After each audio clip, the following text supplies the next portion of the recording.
Congratulations. Thank you.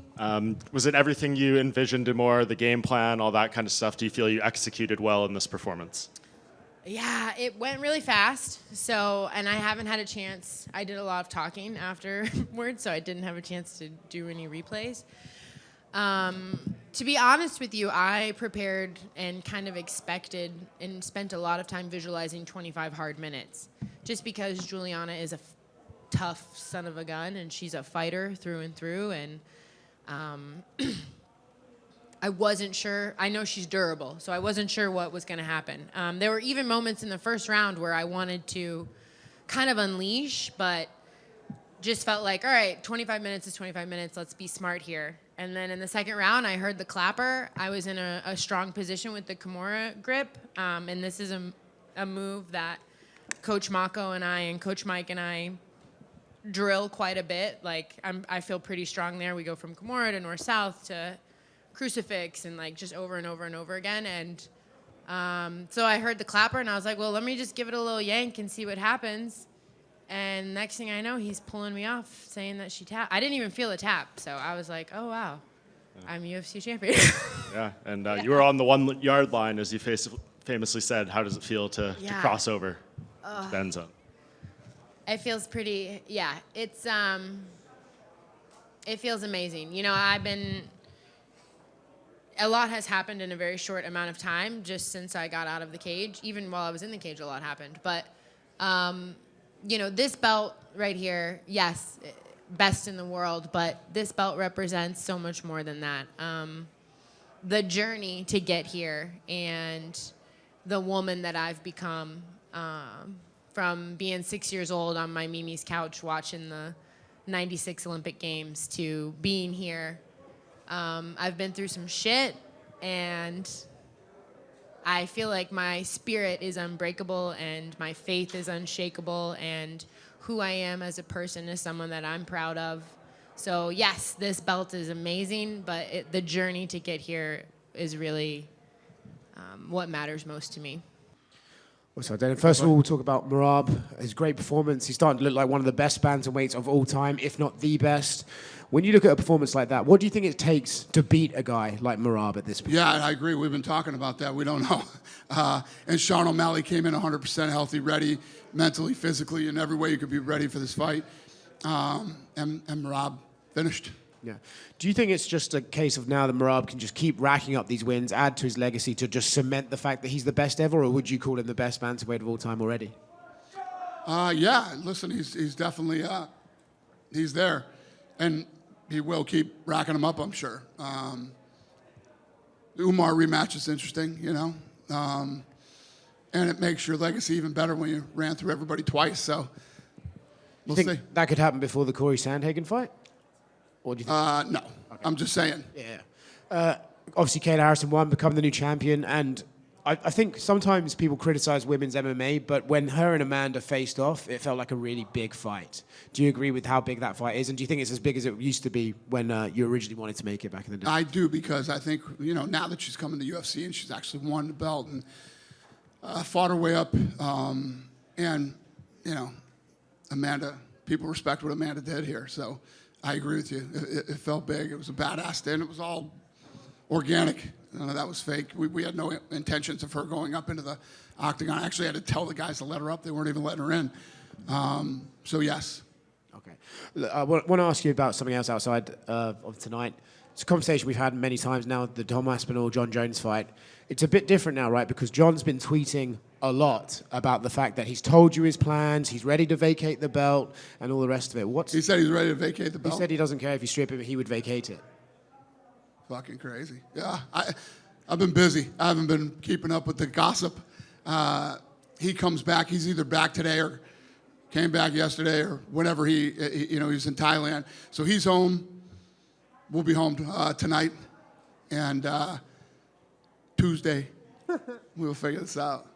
If he doesn't fight, because he also called out Francis Ngannou. He said he'd rather fight Francis, which I assume... Who did? John. Yeah. Okay. Not that interested in that then. But if he doesn't fight Tom Aspinall and he does walk away, do you think he's ducked him? Would you? Tom Aspinall's the guy. He's the guy. I don't know. Yeah, we'll have to see how this plays. Listen, if the guy wants to retire and doesn't want to fight, nothing you do. I didn't want Habib to retire. I thought DC should have stayed in it longer. So it's none of my business. I'll do what I can to make the fight if we can. If he's talking that crazy shit, I didn't realize that. Yeah, and last one on this. I remember the time when GSP announced he was walking away after the Johnny Hendricks fight, and you said he owes it to the belt and the company to at least defend it against the guy that rightfully should fight for it. Do you think that's kind of the same here with John?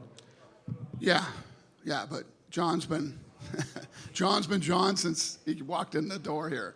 And yeah, I was younger then. Yeah, really, shit doesn't go the way you would like it to go all the time.